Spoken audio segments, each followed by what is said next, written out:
नमस्कार दोस्तों, मेरे चैनल के ऑडियो सेक्शन में आपका स्वागत है। आज मैं आपके लिए विश्व प्रसिद्ध अमेरिकी लेखक ओ हेनरी की एक बहुत ही खूबसूरत कहानी लेकर आई हूँ। मैं हूँ पूनम दुआ।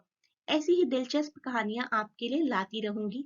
प्लीज चैनल को सब्सक्राइब और शेयर करना ना भूलें।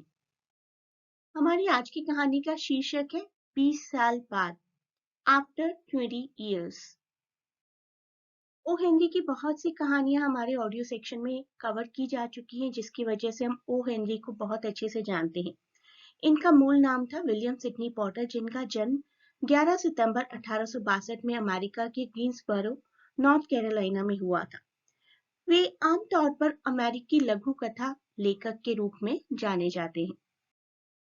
आफ्टर 20 years, वफादारी, दोस्ती और भरोसे की एक बहुत ही खूबसूरत कहानी है। एक पुलिस अधिकारी बड़ी फुर्ती से सड़क पर गश्त लगा रहा था। रात के अभी मुश्किल से 10 बजे थे, लेकिन हल्की हल्की बारिश, ठंडी हवा के कारण सड़क पर बहुत कम आदमी नजर आ रहे थे। सड़क के एक छोर पर एक गोदाम था। जब पुलिस अधिकारी उस गोदाम के करीब पहुंचा, तो उसके दरवाजे के पास उसने एक आदमी को देखा। वह आदमी मुंह में बिना जला हुआ सिगार दबाए छुपकर खड़ा था। पुलिस अधिकारी उसके पास गया तो उस आदमी ने कहा, मैं यहाँ अपने दोस्त का इंतजार कर रहा हूँ। हमने 20 साल पहले यहीं मिलने का वादा किया था। आपको मेरी ये बात कुछ अजीब लग रही होगी, लेकिन यह सच है।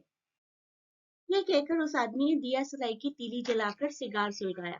उस जलती हुई तीली के उजाले में पुलिस अधिकारी ने उस आदमी का चेहरा देखा।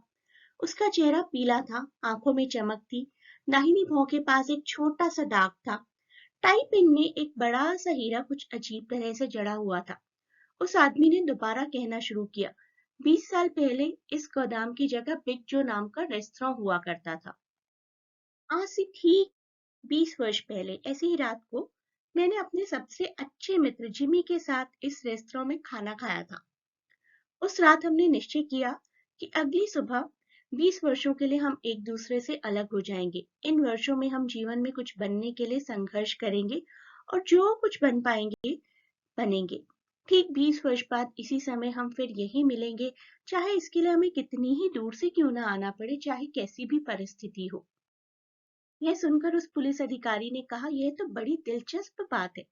वैसे जब से आप जिमी से अलग हुए, क्या उसके बारे में आपको कुछ नहीं पता चला? कुछ समय तक तो हम एक दूसरे को पत्र भेजते रहे, लेकिन यह पत्र व्यवहार केवल 1-1.5 साल तक ही चल सका। उसके बाद बंद हो गया। पर मुझे पूरा विश्वास है, यदि जिमी जीवित होगा तो मुझसे मिलने जरूर आएगा। मैं 1000 किलोमीटर दूर से उससे मिलने यहाँ आया हूँ। यह कहने के बाद उस आदमी ने अपनी घड़ी देखी। घड़ी में छोटे छोटे हीरे जड़े हुए थे। पुलिस अधिकारी ने अपना डंडा घुमाया और वहां से चला गया। करीब 20 मिनट बाद एक लंबा आदमी उस आदमी के पास आया। उसने ओवरकोट पहना हुआ था तथा कॉलर से कानों को ढका हुआ था। उसने पूछा, क्या तुम बॉब हो? क्या तुम जिमी वेल्स हो? इंतजार करने वाले आदमी ने खुशी से लगभग चिल्लाते हुए कहा। उस लंबे आदमी ने खुशी से उसके हाथों को अपने हाथों में थाम लिया और बोला, हाँ बॉब, चलो अब किसी अच्छी जगह पर बैठे और बीते दिनों की बात करें। और दोनों एक दूसरे का हाथ थामे हुए चल पड़े। दवाइयों की एक दुकान के सामने से गुजरते हुए उस दुकान की रोशनी में उन्होंने एक दूसरे का चेहरा ठीक से देखा। बॉब को उस लंबे आदमी का चेहरा देखकर कुछ संदेह हुआ। फिर वह अचानक गुस्से में भड़क कर बोला, तुम जिमी वेल्स नहीं हो। मैं मानता हूँ 20 वर्षों का समय बहुत अधिक होता है, लेकिन इतना अधिक भी नहीं कि एक आदमी की नाक चौड़ी से पतली हो जाए। इसके जवाब में उस लंबे आदमी ने कहा, ऐसा होता है कि नहीं मुझे नहीं पता, लेकिन 20 वर्षों में एक अच्छा आदमी बुरा आदमी बन जाता है। 20 वर्ष पहले तुम एक अच्छे आदमी थे, लेकिन आज तुम एक बुरे आदमी बन गए हो।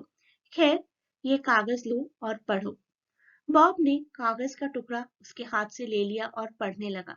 जब उसने कागज को पूरा पढ़ लिया तो उसके हाथ कांपने लगे। कागज में लिखा था, बॉब, हमने जहां मिलने का वादा किया था, वहां मैं बिल्कुल ठीक समय से पहुंच गया था।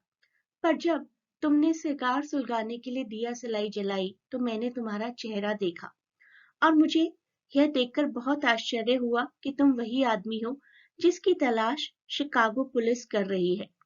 मुझे तुम्हें उसी वक्त गिरफ्तार कर लेना चाहिए था, लेकिन मैं तुम्हारा दोस्त होने के कारण यह काम नहीं कर सका। अब मैंने पुलिस के ही दूसरे आदमी को सादे कपड़ों में तुम्हें गिरफ्तार करने के लिए भेजा है। तो ये थी हमारी छोटी सी कहानी जिसका मुख्य विषय है दोस्ती और कर्तव्य। दोस्ती और कर्तव्य में से किसी एक को चुनना हो तो आप किसे चुनेंगी? यह कहानी दिखाती है कि समय लोगों को कैसे बदलता है और कैसे अपराध का भुगतान करना ही पड़ता है। ये कहानी आपको कैसी लगी मुझे कमेंट्स में लिखकर जरूर बताएं और देखते रहिए हमारा चैनल।